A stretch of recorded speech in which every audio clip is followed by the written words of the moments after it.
worries. All right. Okay, we'll get started. We'd like to welcome Jason Day into the interview room, making his 7th career start at the Wells Fargo Championship and our 2018 champion. Jason, welcome back. If we can get some comments. What would you like me to comment Just on? talk about how much you're looking forward to this week and what this tournament and course mean to you. Well, you've pretty much summed it up. No, it's obviously great to be back. When was the last time we were back here? Were we back? We weren't back here last year, were we? No. Yeah. 2021. 21. Yeah, so, I mean, obviously this is a premier golf course to be a part of, and obviously the tournament is huge. Obviously this year even more so, but in the past they've always had a pretty big field, which has been great. You know, Rory seems like he's got the formula for success around here as well, and I was fortunate enough to win here in 2018, as you said. So the course and the way that the course sets up, I thoroughly enjoy the way that the course layout is, and then not only on top of that, but the way that the grass is and the sand and everything as well. So it's just, I feel like it sets up well for my game.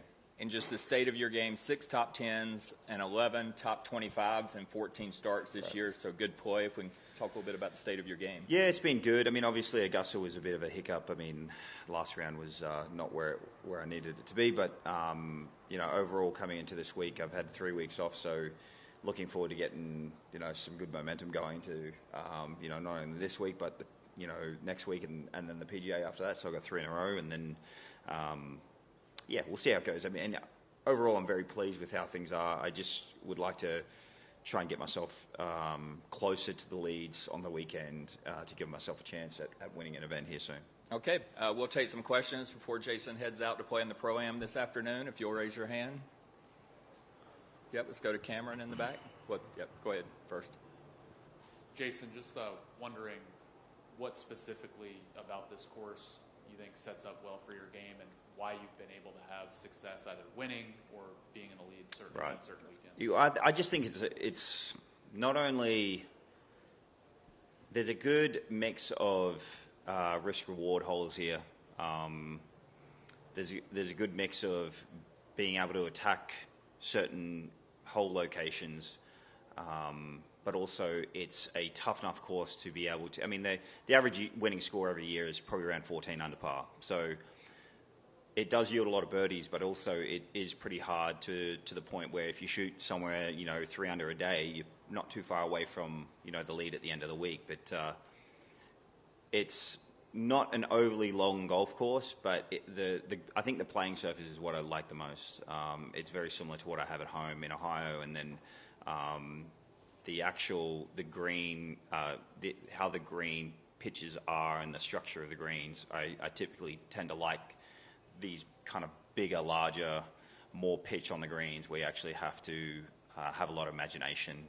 You have to kind of position yourself around the golf course, and if you have good short game and you can match that up with some, you know, good hitting for the week, then typically that is, you know, gives you better results than, you know, when you're just trying to survive sometimes. Obviously, this is a major style golf course because we had the PGA here not too long ago, and then just overall, with the amount of people that come here as well, it just feels bigger overall, and that's typically why I like playing here. All right, Cameron, back left. Jace, you looked like you were firing on all cylinders in the match play, especially against Scotty Scheffler there, and just birdies, eagles. It was all going your way. Didn't quite get across the line there. Same thing with the Masters. You kind of got off to a good start and then kind of faded. What's it going to take for you? Is it a physical thing? Is it just a stamina thing, or what's it going to take to sort of get you through to the end? So I had last round of the Masters, I had vertigo, so that was obviously not fun to play in that final round. Kind of because we had to finish our 3rd round Sunday morning, and then I was sitting in the caddy hut, and then that's when I got vertigo. So, I mean, I was supposed to play RBC. That was on the schedule to play, and then pulled out because of that and had to go back and run some tests. But I think it was just hard because, like, when you feel like you are running on all cylinders and you're making a lot of birdies, you're doing a lot of good things. It's difficult when sometimes the health plays a factor. Where, you know, if it's a back, I understand, but I feel like I'm kind of beyond that now, which has been great because I've worked really hard on it. And then obviously there's this side of things. So it's just one thing after another where I just kind of have to peel it back a little bit, kind of understand a little bit more, get a little bit better, and then I am under a lot more stress, you know, this year than what I was, you know, in previous years, just because of where I am, you know, week in and week out, and I've been playing a lot better, so that obviously is more stress, and then when you have more stress and your immune system can get compromised, and then, you know, for me, it just was unfortunate that happened in the last round, but, you know, I've had 3 weeks off, and I feel like I'm getting a handle on it, which is good, so it'll just take some time. All right. And just to follow up on that, is that what happened in the Scheffler match, or was it allergies? And then is it stress-induced, or is it fatigue-induced, or do you still not know what caused it? No, I know what happened. So, yeah, I'm going to say it was vertigo, but I just didn't really want anyone to... I didn't want to talk about it too much, you know, especially at the match play, because it was just like a small bout of it. But it really kicked my butt at Augusta, and then that was like kind of the time where I had to take a step back. I think for me personally, I've always put myself in a position where I've just like worked really, really hard. I've made a lot of changes in my swing, so I'm always constantly going and pushing it. And it's never really the mental side or the actual me going out there and trying to work harder that stops me from golf. It's typically my body saying, no, you can't do that anymore.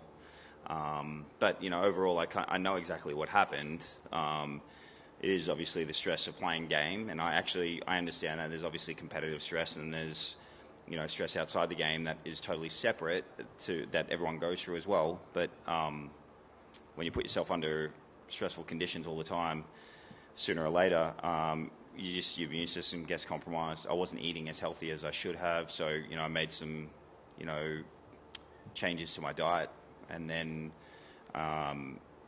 yeah, I mean, it's just like, it's a virus that attacks my inner ear, which is the vestibular nerve in the ear, so that when that happens, you can't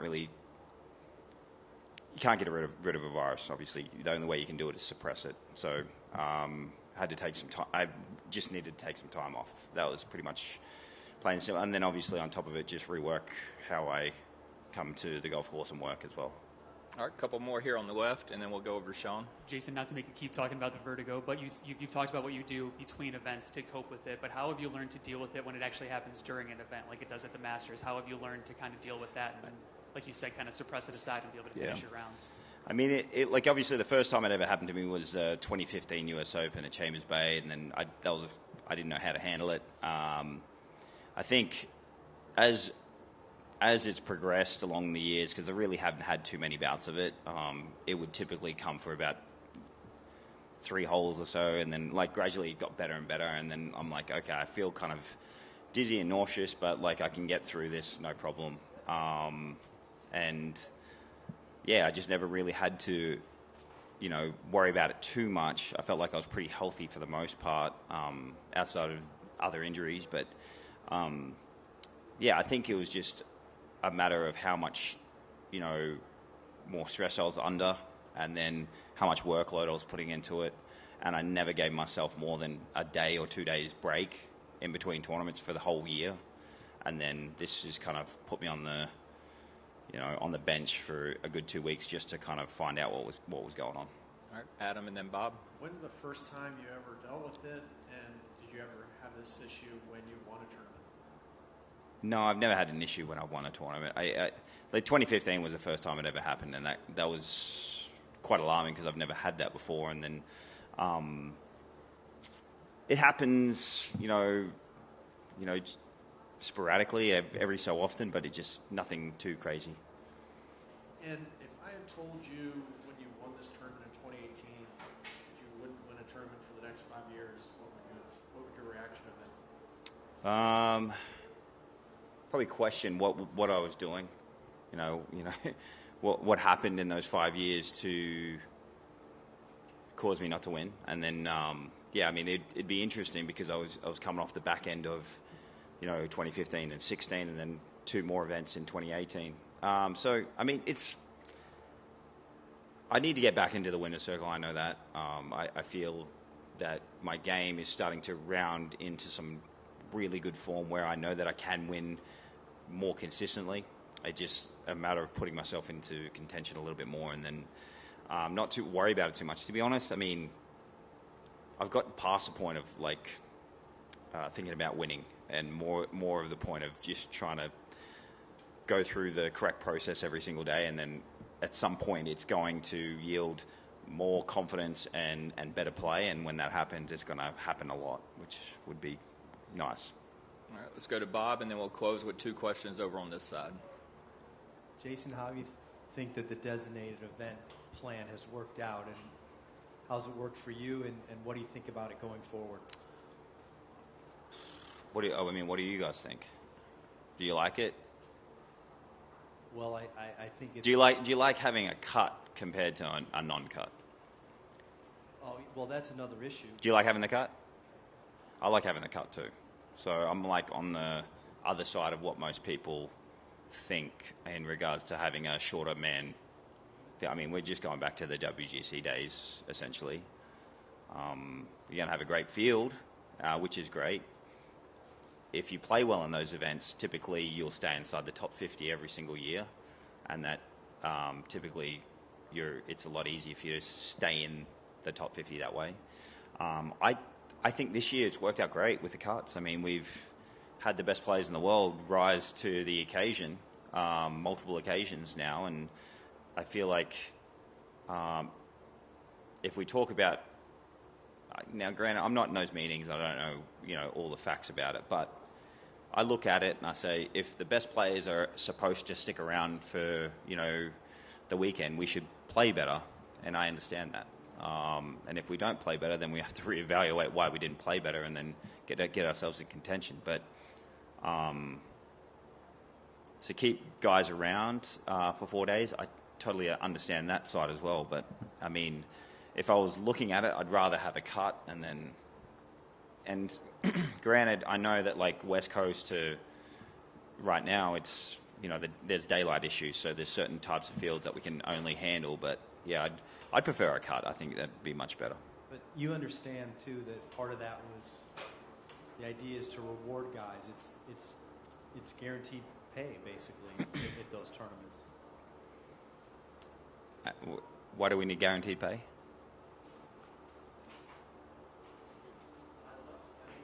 It seems to be that, look, some of this is in response to Live, obviously. Yeah, 100%. I don't think... Well, look, we've played golf our whole lives. We know that, I think majority of the fans out there know that you come in, you play 2 days, if you don't play well, you're out. You don't get paid. That's just how our lives work. Don't get me wrong, if I'm in those events and we're playing for guaranteed money, tremendous. I mean, that's great. But I think the biggest thing is what we've got to work out is we've got to see how this year goes, see how next year goes, and then put them up against each other. Did the tournaments around the designated events with the no cuts, did they get better as in fields? Were there more players there? Was there just better play in general to having a no cut to a cut and then make a decision from there? I think a lot of the decisions we've made, the tour and the policy board has made over the last year, there obviously has been a reaction to what Liv has brought to the table, and to be honest, I think everyone's better for it. I mean, we're playing for more money on both sides. What's more sustainable, I'm not sure, but I'm looking at the picture right now and it feels pretty good. I'm just trying to get back to winning at the end of the day and leave the decision making to Rory and those guys. All right, last 2 right here. Jason, being an Aussie, Liv was just down under. I want to know, one, did you see it and see the crowds and the reaction? And if you did, what, in your opinion, if the PGA Tour went down there, do you think it would be 10 times larger than that, or just your thoughts on that? I think Australia is kind of starved for an event as, with big players. We have the President's Cup that goes down there every so often, and typically that has, a good large field. But like, I mean, we're talking a total different type of golf, total different type of scene. Like, I mean, if you watch it, there's music playing in the background, and if you understand Australians, we tend to typically like to have a good time. And yeah, I think it was nice to be able to see that. I wanted to see how it would, what it would like, what would it be like down there with, you know, the Australian crowds, and how it would, you know, be received. And I feel like it was well received down there. If we went down there as a PGA Tour, it'd be a total different vibe. So there wouldn't be, I don't think there'd be music playing and all that stuff, and it'd be a lot more professional in that sense. Yeah, I'd love that. I mean, I haven't been back to Australia since 2017. All right, last question right here, Sean. Did you watch the President's Cup last year at Quail Hollow, or how did you handle, missing that? I didn't watch it, no. And where were you at that point last year with your game? Were you building towards seeing, having this sort of season, or? Definitely not. I mean, I was, to be honest, I was just trying to gain more confidence in myself and my game, and just trying to build my game back up. And I was kind of glad that I didn't get the call from Trev, because my game was not in a position to be put on stage, a large stage like the President's Cup. There would have been a lot of holes exposed, and I feel like I'm better off now for it. But obviously, not being able to be on a team it's hard because of the success I've had around here. But it was a good decision that I wasn't even picked, which was a good thing, because looking back on it, it would have I don't think I would have played well. All right, Jason Day, thank Thanks. you for your time. Cheers.